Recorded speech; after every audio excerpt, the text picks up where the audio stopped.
Qatar, juara Asia yang babak belur buru tiket Piala Dunia. Media Arab mulai renungkan pemecatan Roberto Mancini dari timnas Arab Saudi.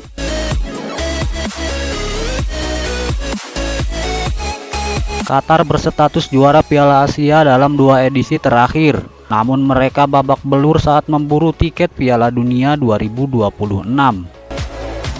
Qatar yang duduk di peringkat 35 dunia saat drawing dilakukan duduk di pot kedua.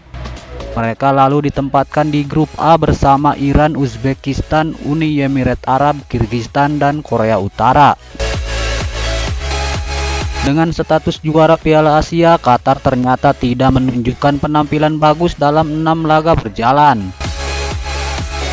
Mereka baru mengumpulkan 7 poin hasil dari 2 kemenangan, 1 imbang, dan 3 kekalahan.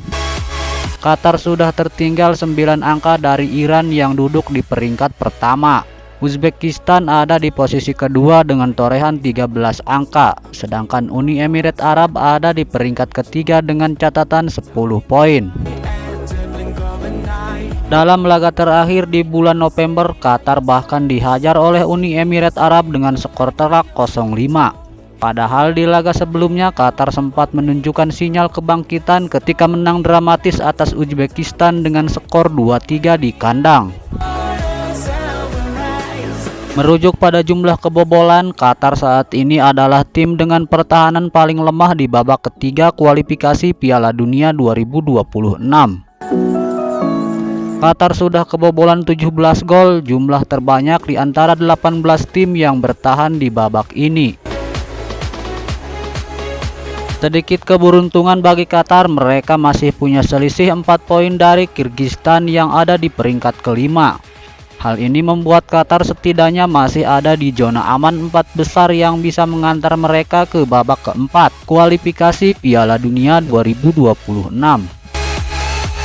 Pada Maret 2025, Qatar akan menjamu Korea Utara pada 20 Maret, disusul duel lawan tuan rumah Kirgistan 5 hari kemudian.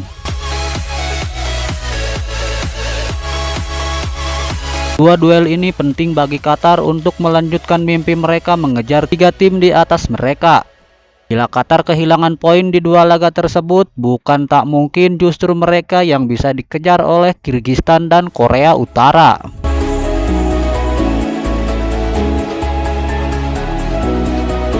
Ucapan jadi kenyataan. Kekalahan Arab Saudi dari Indonesia di kualifikasi Piala Dunia 2026 zona Asia kembali membuka luka lama bagi The Green Falcon. Tak hanya soal hasil buruk, ucapan mantan pelatih Roberto Mancini ini menjadi sorotan utama media-media Arab.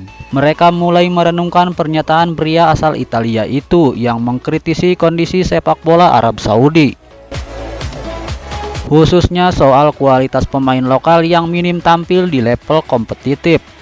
Indonesia berhasil mengandaskan Arab Saudi dengan skor 2-0 dalam laga grup C yang berlangsung di Stadion Utama Gelora Bung Karno pada Selasa malam.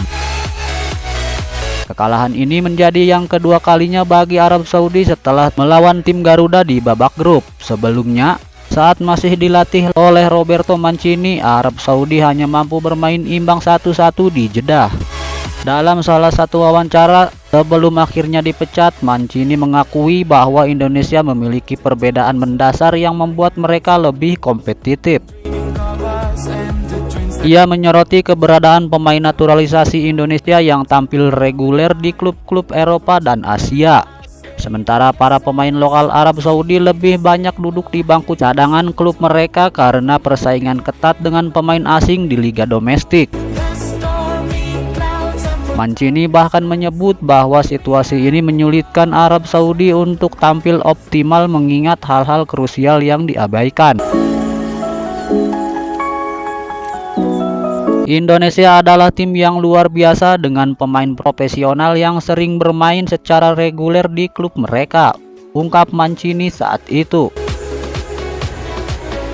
Ia juga menyoroti bahwa minimnya keterlibatan pemain lokal Arab Saudi di pertandingan klub mempengaruhi performa mereka di level internasional. Setelah komentar tersebut, Mancini tidak bertahan lama di kursi sebagai pelatih. Federasi Sepak Bola Arab Saudi menggantinya dengan Hervé Renard, yang sebelumnya sempat membesut tim tersebut sebelum Mancini. Namun, kekalahan dari Indonesia membuat posisi Arab Saudi di grup C semakin sulit. Turun ke peringkat 4 dengan hanya 6 poin di bawah Indonesia yang kini menempati posisi lebih tinggi. Media olahraga Arab Qora menyoroti kekalahan ini dengan refleksi atas pernyataan Mancini yang kini terbukti benar. Dalam artikelnya mereka menulis 75 hari setelahnya Indonesia mendukung Mancini setelah kepergiannya. Artikel tersebut menjelaskan bagaimana perbedaan kualitas pemain antara kedua tim menjadi faktor kunci di lapangan. Para pemain inti timnas Indonesia memang tampil reguler di klub mereka, dan itu membuat perbedaan besar. Arab Saudi meskipun sudah mengganti gaya permainan dengan kembalinya Renard, tetap membuktikan bahwa sudut pandang Mancini mengenai kurangnya pemain lokal kompetitif adalah benar, tulis Qora. Media tersebut juga mengakui bahwa beberapa pemain timnas Indonesia yang tampil reguler di kompetisi Eropa dan Asia menjadi ancaman serius yang sulit diatasi oleh Arab Saudi.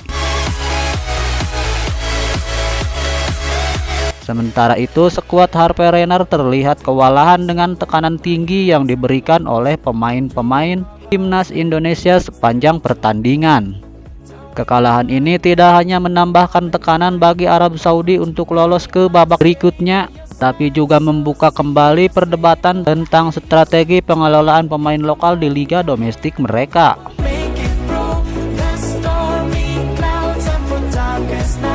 Dengan banyaknya pemain asing yang mendominasi liga, pemain lokal sulit mendapatkan menit bermain yang cukup untuk mengasah kemampuan mereka.